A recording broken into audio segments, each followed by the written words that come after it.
आज के ज़माने में देखिए, जानकारी का तो जैसे समंदर है और उसमें न जाने कितनी आवाज़ें हैं। कोई सलाह दे रहा है, कोई ज़िंदगी का मतलब समझा रहा है, पर सवाल ये उठता है कि हम कैसे समझें कौन सी आवाज़ सच में खरी है, किसके पीछे कोई वजन है और कौन सी सिर्फ एक चमकता हुआ धोखा। बिल्कुल, ये आजकल एक बहुत बड़ी चुनौती है, सही कहा आपने। और इसी से जुड़ा हुआ एक काफी दिलचस्प विश्लेषण आज हमारे सामने है। ये कुछ नोट्स हैं जिनका शीर्षक थोड़ा अजीब है, यू ओपन माइंडेड फिलोसोफर। अच्छा। हाँ, और ये जो नोट्स हैं ये आज के दौर के कुछ ऐसे प्रभावशाली लोगों पर ध्यान खींचते हैं जिन्हें यहाँ मॉडल फिलोसोफर का नाम दिया गया है, और उनकी सोच पर एक तरह की आलोचनात्मक नजर डालते हैं।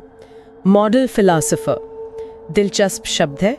तो आज हम इसी विश्लेषण को थोड़ा कुरेद कर देखेंगे, है ना, समझने की कोशिश करेंगे कि ये नोट्स आखिर किन लोगों की बात कर रहे हैं, ये मॉडल फिलोसोफर हैं कौन, इनकी पहचान क्या बताई गई है, और सबसे ज़रूरी, इन नोट्स के हिसाब से नौजवानों पर इनका कैसा असर पड़ रहा है। चलिए इसी पर बात करते हैं। जरूर जरूर। इन नोट्स की शुरुआत ही देखिए ऐसी बात से होती है कि ये विचारक, या जिन्हें मॉडल फिलोसोफर कहा गया है, वो अक्सर खुद को बहुत प्रोग्रेसिव, बहुत मॉडर्न सोच वाला दिखाते हैं। लेकिन यहाँ तर्क दिया गया है कि ऊपर की जो चमक दमक है ना, उसके नीचे उनकी विचारधारा शायद युवाओं को उनकी जड़ों से और सही दिशा से भटका सकती है। अच्छा, तो मतलब शुरुआत होती है एक तरह के आकर्षण से। नोट्स का पहला बिंदु शायद इसी पर है कि ये लोग युवाओं को खींचते कैसे हैं अपनी तरफ। लिखा है कि वो बहुत मॉडर्न ज़बान इस्तेमाल करते हैं, चमकदार, रिलेटेबल लगने वाले उदाहरण देते हैं, और उनका अंदाज भी बड़ा फैशनेबल, बहुत कॉन्फिडेंट होता है। पहली बार में तो उनकी बातें बहुत इंस्पायरिंग लग सकती हैं। हाँ, और यही पर दिलचस्प बात यह है कि ये नोट्स बताते हैं कि ये आकर्षण काम क्यों करता है, खासकर युवाओं पर। सोचिए जरा, एकदम नई पीढ़ी की भाषा, आजकल की जो ट्रेंड्स हैं उनसे जुड़े किस्से, और पूरे आत्मविश्वास के साथ अपनी बात कहना, कौन नहीं सुनेगा। ऐसा लगता है जैसे कोई बिल्कुल नई क्रांतिकारी सोच सामने रख रहा हो। ऐसा महसूस होता है कि शायद यही भविष्य की आवाज है। लेकिन क्या ये आकर्षण टिकाऊ होता है? क्या इसमें वो बात होती है जो लंबे समय तक साथ दे? नोट्स में आगे ये भी कहा गया है कि वक्त के साथ शायद इन बातों में स्थिरता और गहराई की कमी महसूस होने लगती है। तो जो शुरू में इतना असरदार लगा, वो बाद में खोखला सा क्यों लगने लगता है? देखिए, इस विश्लेषण के मुताबिक ऐसा इसलिए होता है क्योंकि तात्कालिक जोश जगा देना एक बात है, और जीवन की लंबी दौड़ में सही रास्ता दिखाना वो बिल्कुल दूसरी बात है।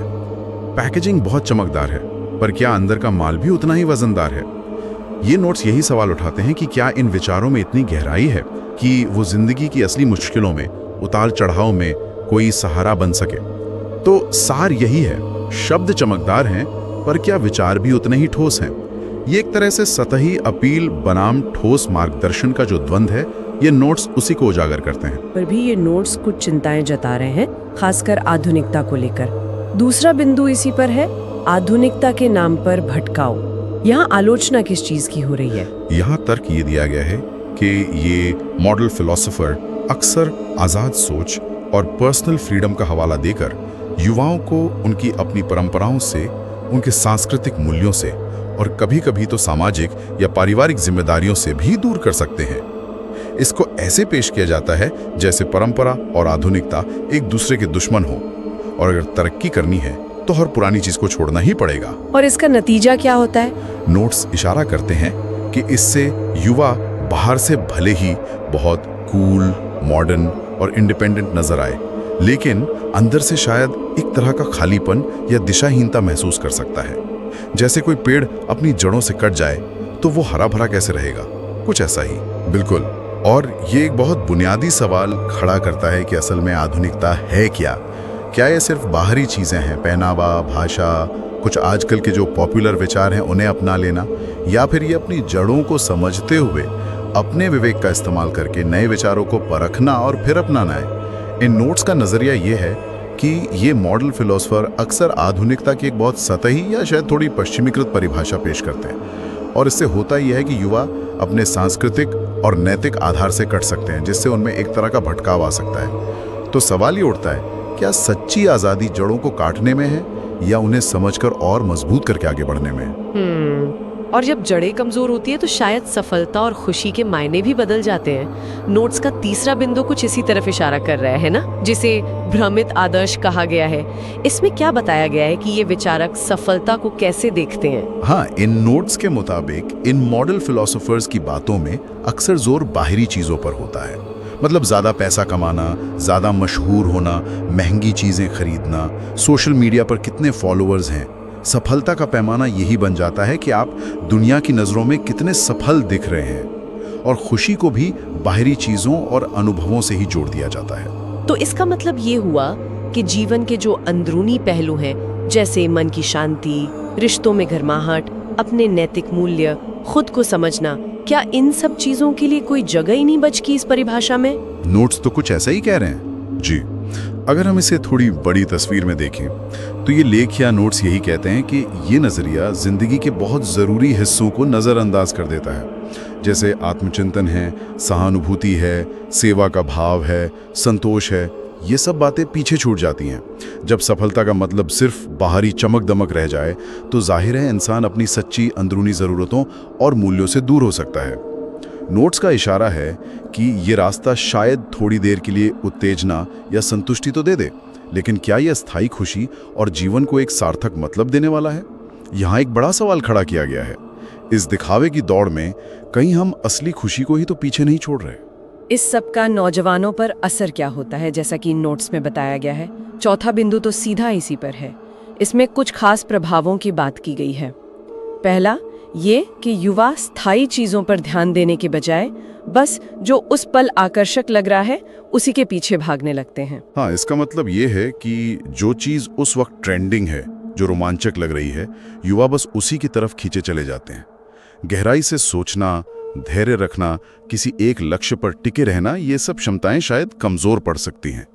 ये जो इंस्टेंट ग्रेटिफिकेशन का जमाना है ना, मतलब हर चीज तुरंत चाहिए, ये विचारक जाने अनजाने में इसी को और बढ़ावा दे सकते हैं। और दूसरा प्रभाव बताया गया है आत्मविश्वास और धैर्य के बजाय भ्रम और असमंजस का बढ़ना। ये थोड़ा अजीब नहीं लगता? क्योंकि ये लोग तो खुद बड़े आत्मविश्वास से भरे हुए दिखते हैं। हाँ, ऊपर से तो ऐसा लग सकता है, लेकिन इन नोट्स के मुताबिक जब युवाओं को लगातार बदलते हुए, कभी कभी तो आपस में टकराते हुए और अक्सर बहुत सतही आदर्श परोसे जाते हैं, तो उनके मन में कंफ्यूजन पैदा होना तो स्वाभाविक है। उन्हें समझ नहीं आता कि जिंदगी का असली मतलब क्या है, कौन सा रास्ता सही है। और जब आपकी पहचान और आपकी खुशी बाहरी चीजों पर टिक जाए, जैसे कितने लाइक्स मिले, कितने कमेंट्स आए, दूसरे लोग क्या सोचते हैं, तो फिर सच्चा अंदरूनी आत्मविश्वास कैसे पनपेगा? और धैर्य की कमी इसलिए भी क्योंकि सब कुछ फटाफट पाने की जो मानसिकता है उसे बल मिलता है। और तीसरा प्रभाव बताया गया है कि जीवन का कोई ठोस लक्ष्य बनाने के बजाय युवा सिर्फ ट्रेंड के पीछे भागने लगते हैं। बिल्कुल, ये सामग्री यही इशारा करती है कि जब रोल मॉडल ही ऐसी चीजों को अहमियत दे रहे हों जो क्षणिक हैं, जो सिर्फ बाहरी दिखावा हैं, तो युवा भी उन्हीं को अपना पैमाना मान लेते हैं। अपने अंदर झांक कर देखना, अपनी क्षमताओं और अपने मूल्यों के आधार पर जिंदगी का कोई सार्थक मकसद तय करना, ये मुश्किल हो जाता है। इसकी जगह क्या ले लेता है? वो करना जो कूल माना जा रहा है, जो वायरल हो रहा है। नोट्स के अनुसार इसका गंभीर नतीजा ये हो सकता है कि एक पूरी पीढ़ी ही दिशाहीन हो जाए, जिसका ध्यान जीवन के असली सार पर कम और सतही चीजों पर ज्यादा टिका हो। ये तो वाकई एक चिंताजनक तस्वीर है जो ये नोट्स पेश कर रहे हैं। तो क्या ये कोई समाधान या कोई विकल्प भी सुझाते हैं? शायद पांचवा और आखिरी बिंदु इसी बारे में है, सच्चा बनाम मॉडल दार्शनिक। हाँ, यहाँ एक बहुत साफ फर्क करने की कोशिश की गई है। एक सच्चा दार्शनिक के नोट्स के हिसाब से वो है जो जीवन में रोशनी लाए, जो इंसान को आत्मबोध यानी खुद को गहराई से समझने में मदद करे और जीवन की राह में एक नैतिक दिशा दे सके। उसके विचार गहरे होते हैं, अनुभव पर आधारित होते हैं और वक्त की कसौटी पर खरे उतरते हैं। और इसके उलट ये मॉडल जमाने का फिलोसोफर, उसे कैसे दिखाया गया है? उसे ज्यादातर एक शोमैन की तरह चित्रित किया गया है। उसकी बातें आकर्षक हो सकती हैं, लुभावनी हो सकती हैं, लेकिन उनमें सच्ची गहराई, सहानुभूति और मार्गदर्शन देने की क्षमता अक्सर कम होती है।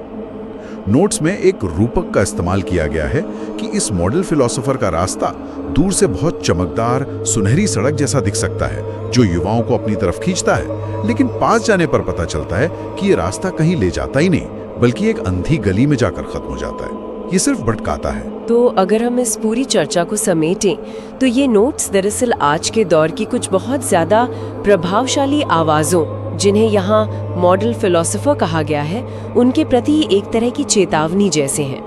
इनका मुख्य तर्क यही है कि ये अक्सर असली चीज़ मतलब सार के बजाय सतही आकर्षण पर ज़्यादा जोर देते हैं। हाँ, और साथ ही ये आधुनिकता और स्वतंत्रता की एक ऐसी परिभाषा बना सकते हैं जो युवाओं को उनकी सांस्कृतिक जड़ों से, उनकी परंपराओं और जिम्मेदारियों से दूर कर दें। उनके द्वारा पेश किए गए सफलता और खुशी के जो मॉडल हैं, वो अक्सर भौतिकवादी और बाहरी दिखावे पर टिके होते हैं, जिनमें जीवन की अंदरूनी गहराइयों और मानवीय मूल्यों के लिए जगह कम होती है। और इन नोट्स के मुताबिक इसका नतीजा युवाओं में भ्रम, दिशाहीनता और क्षणिक चीज़ों के पीछे भागने की आदत के रूप में सामने आ सकता है। अंत में ये विश्लेषण एक सच्चे, गहरे मार्गदर्शक और सिर्फ दिखावा करने वाले मॉडल फिलोसोफर के बीच फर्क करने की जरूरत पर जोर देता है। बिल्कुल, ये पूरी चर्चा हमें यही याद दिलाती है कि जब हम जीवन दर्शन, प्रेरणा या मार्गदर्शन के लिए किसी स्रोत को चुन रहे हों, तो अपना विवेक इस्तेमाल करना और थोड़ा आलोचनात्मक ढंग से सोचना कितना जरूरी है।